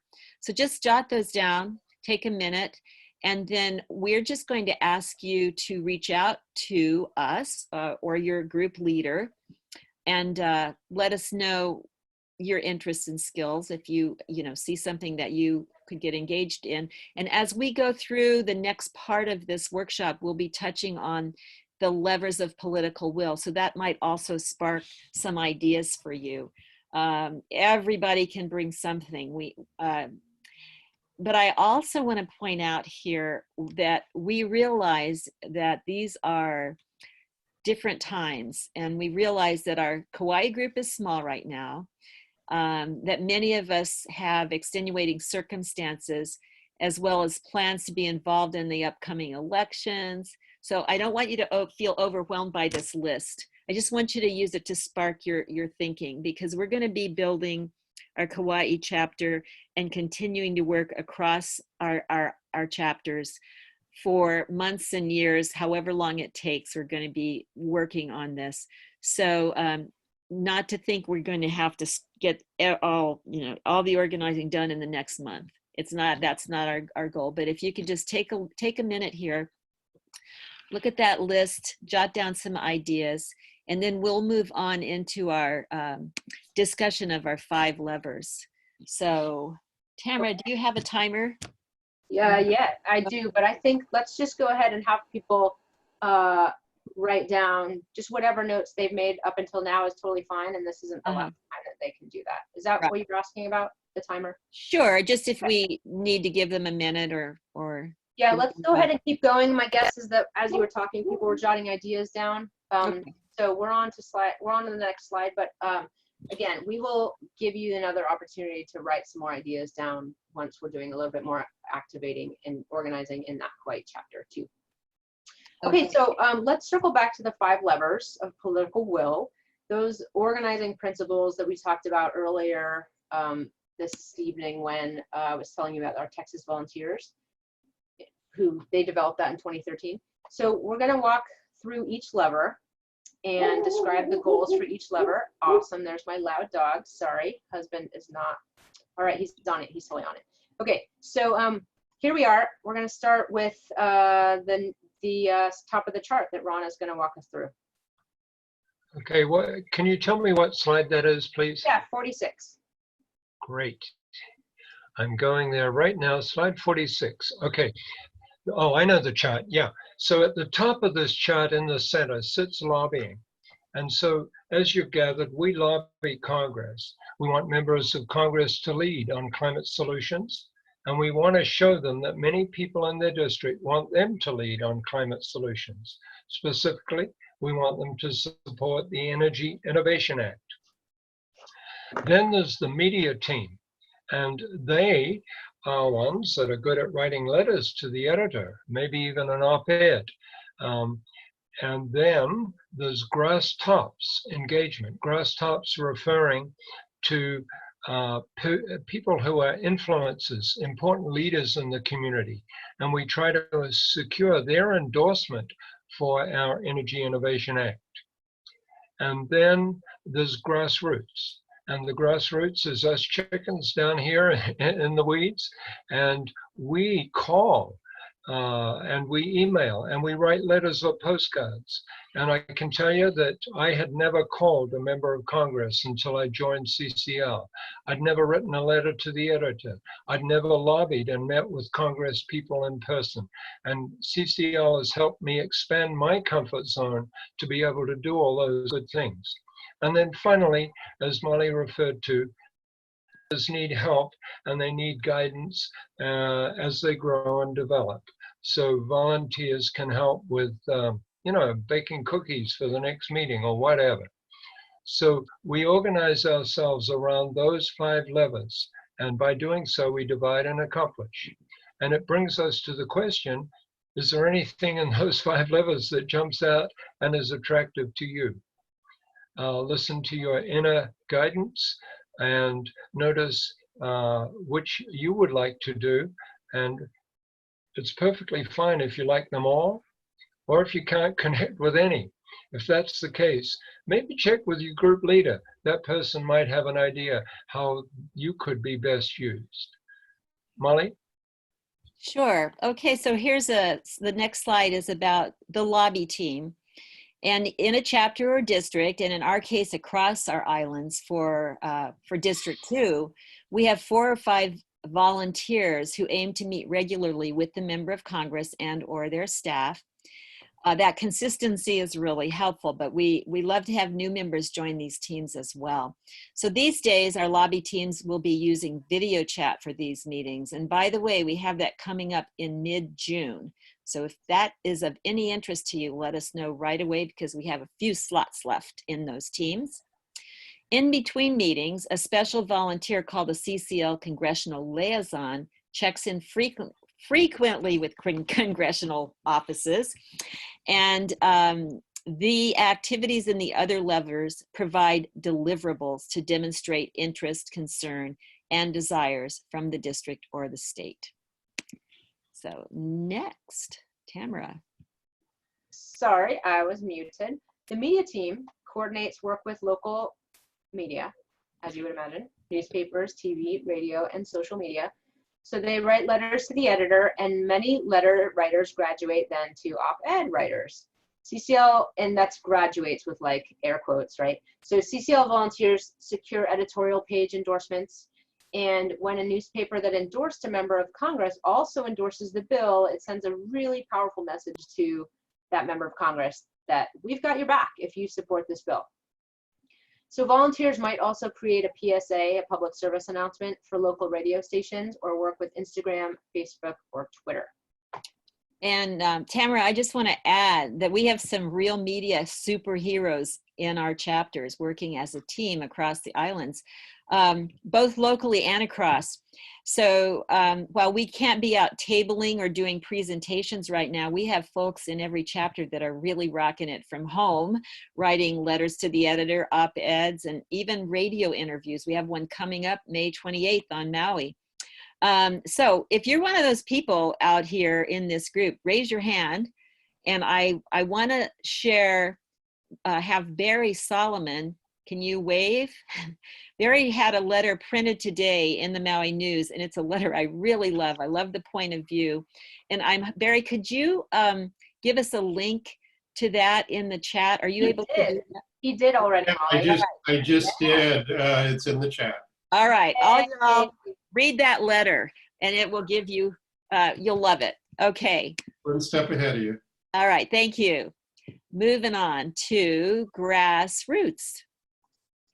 So we need that slide. Okay, prior to the pandemic, our volunteers secured the handwritten letters from constituents, and so we would hand carry those to DC. Nowadays, of course, we're doing more emails and phone calls. So for the time being, volunteers and friends are signing up to call their member of Congress on a monthly basis or send personalized emails, and there's a whole system for that on our website if you're interested in doing that. You just get a little reminder and you take 5 minutes to make a phone call or send an email, and it's great. Right now with COVID-19, Congress is focused on that, so we are mainly thanking them for coming together across party lines to solve this big problem and with the pandemic. And we do express our concerns for climate change. We continue to do that, and we continue to ask them to support the Energy Innovation Act. And our understanding is they are ready and willing to continue to meet with us and continue to work on climate change. So Hawaii, yeah. So I'm gonna. That's great, Molly. Ron, go ahead. So regarding presentations, chapters on the mainland who are more advanced maybe than some of our Hawaii chapters have actual formal presentation teams dedicated to giving talks about the Energy Innovation Act. Some of their volunteers act just to make the contact, line up the presentation, work behind the scenes, and then other presentation volunteers actually go out and give those talks. These are the extroverts among us. So many civic and faith groups, however, now are relocating to Zoom. And it's a good thing some of our members have familiarity with Zoom, and that familiarity is growing every day. Tamara. Yeah, thanks, Ron. So members of Congress consistently say that they need to hear from local leaders in the community. I hear this all the time in almost all of my meetings. And so volunteers build relationships and then they seek endorsements from local leaders. And we might focus on a specific industry, for example, brewers who really care about the right temperature for growing hops. A long list of endorsing breweries shows up on the Energy Innovation website. And to endorse the bill, local leaders fill out a form on the bill website. And a group of CCLers took their local brewmaster to a meeting with a member of Congress. And the brewmaster described the importance of a stable climate for growing hops for making beer. So thinking about hops and beer and climate change, the member of Congress found a renewed passion for solving the climate crisis. Okay, so each chapter, as one of the levers of political will, each chapter needs a team holding the whole kit and caboodle together. So the group development team support the group leader in hosting the monthly meetings. And these days, many chapters need someone to do tech to support the Zoom calls. So that's what Noelle is doing here. We have others in our chapters who are stepping up to that. So every month, a round of phone calls to chapter members helps remind people of their monthly action commitments and dismantles any roadblocks stopping folks from following through. This crew can help welcome and orient new volunteers and organize social gatherings on Zoom, if not in person. And our director, Mark Reynolds, says, we are betting the ranch on relationships, and that includes the relationships that we have with each other in our chapters. Okay, so right now we have another opportunity to go into our breakout rooms, and I'm going to keep you in the same breakout rooms as you were in before so that you can begin to deepen over Zoom your relationships, new budding relationships with these people. You might end up having, some of you might end up having new people in your room because some didn't join breakout rooms before. I'm going to give you 6 minutes to spend with each other. So that means if everybody fairly shared, that would be like 1.5 minutes each person. Okay, so we're going to go around the room, and this time the person whose last name is closest to A in the alphabet goes first and is the timekeeper. Okay, big job, person whose last name starts with A. So you're going to share your name if anybody is new in your group. If not, no need. And which lever you like, lever of political will, and how you want to activate this lever during the month of May. Hey, Molly. Maybe not, let's say in the next few months, because I think we need to, things are different now. Exactly. So in the next few months, exactly. And now we will put the levers before you guys go. We will, maybe Paul, if you can throw up, or throw up. I said throw up.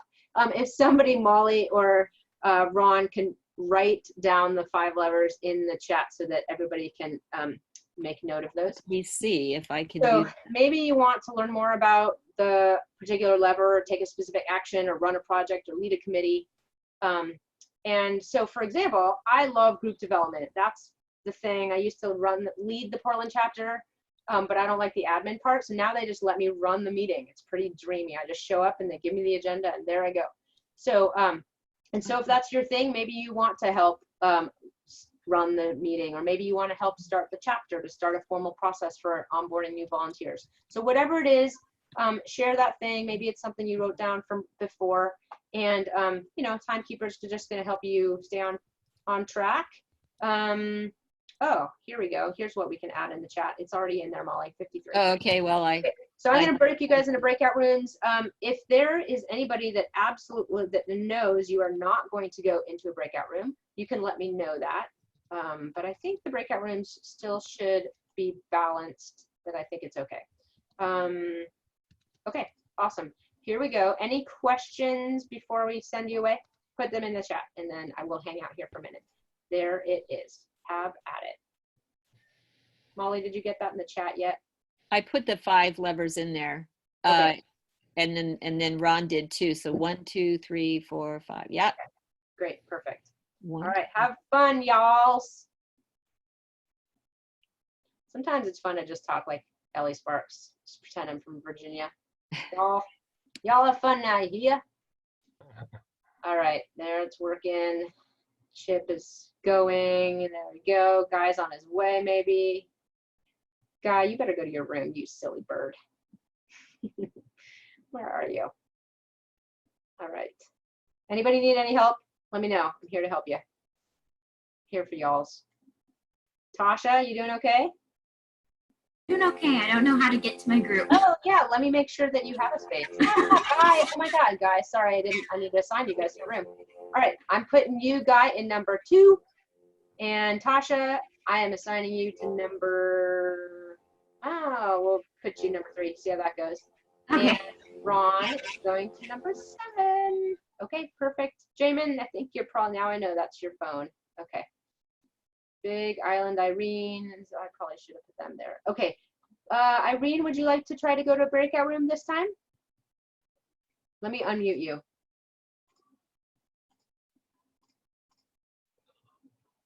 Oops, hold on. Let me unmute you. Unmute. Unmute, yeah. Would you want to try again to try to go to a room? You should see a thing in the middle of your screen. You just tap it and say join room.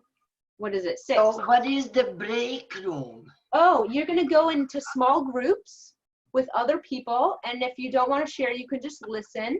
And it's a small group just like the 4 of us right here. And then you just go talk with them for 6 minutes or listen. I'm listening. Okay. All right. So if you want to go to that group and listen, then click join room 6. Yeah. Okay. Okay. All right. I'm going to go to room 7 and I will be back in a little bit.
Hey there.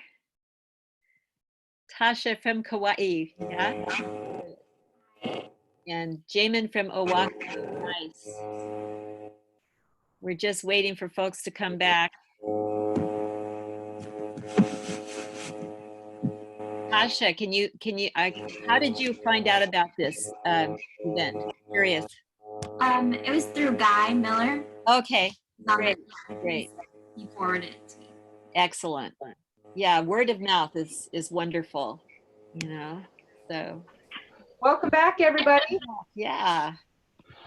So just out of curiosity, I always like to know how that was for people. Just here's, give us your thumbs up, your thumbs down, your thumbs in the middle, or you can do it yellow, brown, white style, whatever it is. And then again, this part, I really loved it. Awesome. Thank you, Jeff, for your authenticity. Appreciate that.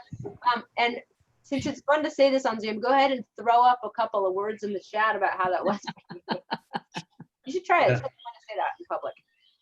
Too short. Love it. That makes me happy. That's the double-edged sword thing. Enlightening. Cool. Keep your comments coming. This is really fun. And I don't remember who's going first, but learned a lot about people's talents. Sweet. That's very cool. Okay. Molly, is that you? I think, are we on slide 54? Yeah. Okay. Whoops.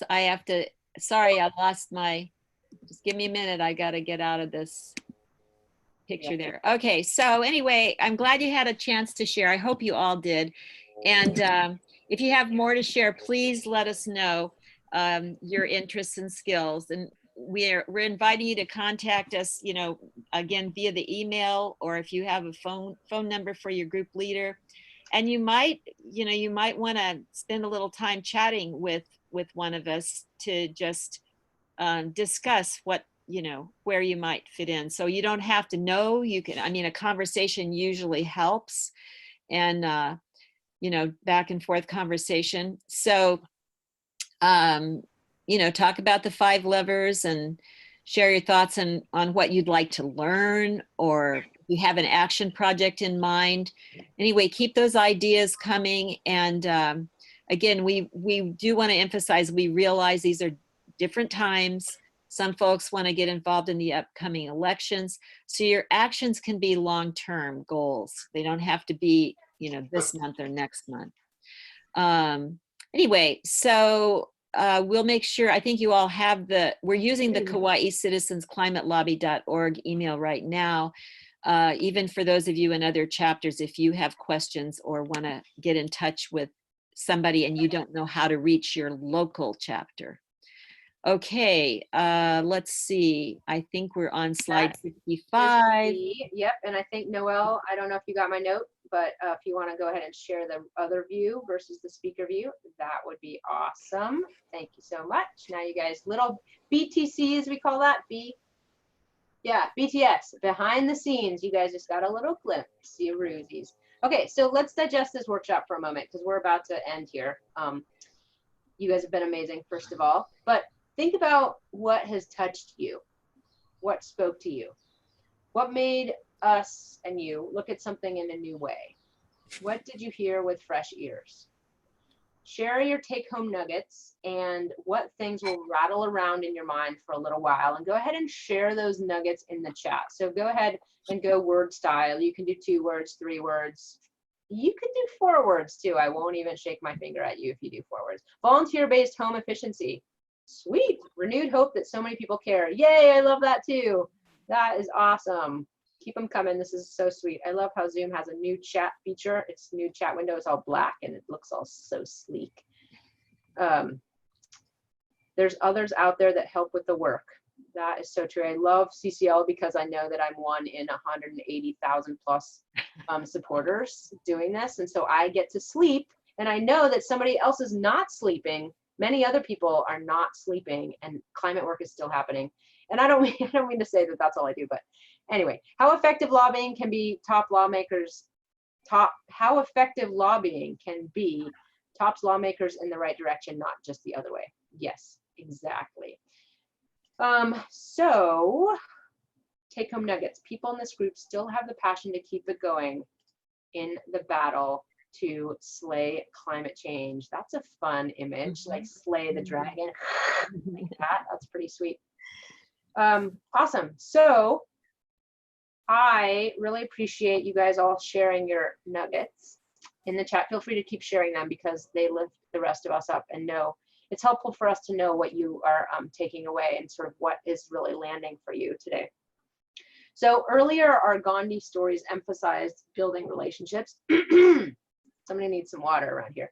Let's close with a Gandhi quote and emphasizing social equity, which is key to CCL's work. So this quote was a favorite of Marshall Saunders, who is our CCL founder, who recently passed away, December of 2019. And this quote was on the inside of his office door. It was really, really neat. Like the staff in his office, they gave the rest of us staff a tour around his office. I think it was on a national call too, actually. And they showed us all of these pictures. He has an entire wall full of just photographs. And on the back of his door was this. So whenever you are in doubt, apply the first test. Recall the face of the poorest and weakest man whom you have seen, and ask yourself if the step you contemplate is going to be of any use to him. Will he gain anything from it? Will it restore him to a control over his own life and destiny? True development puts first those that society puts last. Mahatma Gandhi. So Marshall exemplified the notion of being the change you wish to see in the world. As a major Marshall hero, admirer, I can definitely attest to that. So always kind, always generous, always leading with love. And he took it a step further, empowering tens of thousands to be the change. He provided not just hope and inspiration and not just practical skills and training, but an opportunity for transformation. His spirit and love will continue to live in all of us. Thank you so much, Marshall. So thank you, Tamara. And this is our last slide. I just need 2 minutes. I might actually make it at the top of the hour. I want to thank you all for taking time to be here with us today. And as we go forward together to try to be the change that we know is needed. I did want to let you know about a few upcoming events so that you can get those in your calendar if it works for you. Since meeting in person is on the back burner for now, we're already starting to collaborate more across our island chapters, which we were doing before the shelter-in-place order, but we're going to be inviting each other to join in some cross-island activities. So this is a way to support each other, leverage our efforts, and collaborate in our common activities. And also, I think for folks on Kauai, to just know that we're embracing each other, and we may not be able to meet in person right now, but we can start, you can start participating. So first of all, you're invited to the Hawaii Island chapter meeting on Monday, this coming Monday, 6 to 7:30 p.m. They have a guest speaker, Aidan Coulter, who leads a scientific team at the NOAA Mauna Loa Atmospheric Observatory, gathering data to update the Keeling curve that Ron mentioned. So we'll be sending you an email invitation with the Zoom link for that. We also have our national conference this year online, June 13th and 14th. It's free to join, to participate. And if you wish to lobby with us, you should actually register for that conference. And you should let us know right away, because our teams are forming right now, and they'll be planning together over this coming month. So you might have a member of Congress that you're interested in lobbying, or you might just say, I'll be on any team. Just please email us at Kauai Citizens Climate Lobby @gmail.com if you have interest in that. But even if you don't lobby, that national conference is really, really worthwhile. So we'll send you that information as well. And then we intend to offer a more in-depth 5 levers workshop sometime in July. We're aiming for that to give us a breather after the lobbying. And that will be a workshop where our chapters can get organized around those levers. We foresee having teams across islands again. So a media team that works across island already actually exists. So we can do that with our other levers as well and support each other. Obviously, there are local activities that are specific to each unique island. but we're finding that this teamwork has been really, really productive and valuable, as in just recently with all the effort to get SB 3150 moving through the state legislature. That was basically CCL influenced and CCL organized across islands. So I just want to say again, we truly appreciate your taking time to join us today. We wish you and your ohana all the best during these unusual and challenging times, and please stay in touch. If you want to save the chat, if you want a copy of that, let me see if I can explain that. Go into the chat, right? And then far to the right is a box with 3 little dots, the ellipses, and at the bottom. And if you click on that, click Save Chat, you'll get a copy of all the information that was put in the chat today.